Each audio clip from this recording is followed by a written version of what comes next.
¡Ay!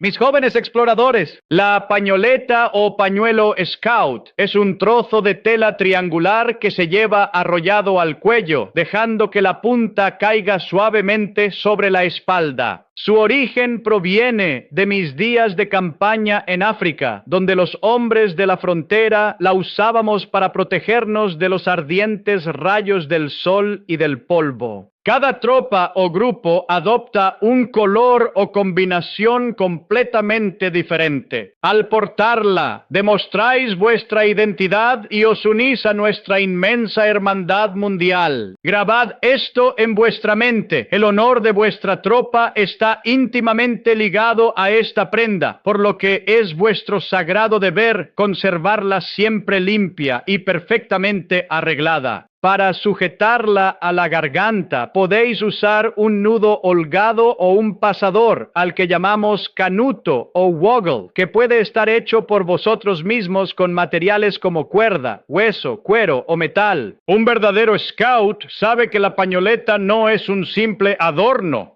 Fieles a nuestro lema, siempre listos, sabemos que en una emergencia es una herramienta vital que puede usarse como vendaje, cabestrillo para un brazo herido o incluso como una cuerda de salvamento improvisada. Finalmente, adquirid esta noble costumbre. Haced siempre un pequeño nudo en la punta de vuestra pañoleta. Ese nudo os recordará constantemente a lo largo del día vuestro compromiso de hacer una buena acción cotidiana por vuestros semejantes.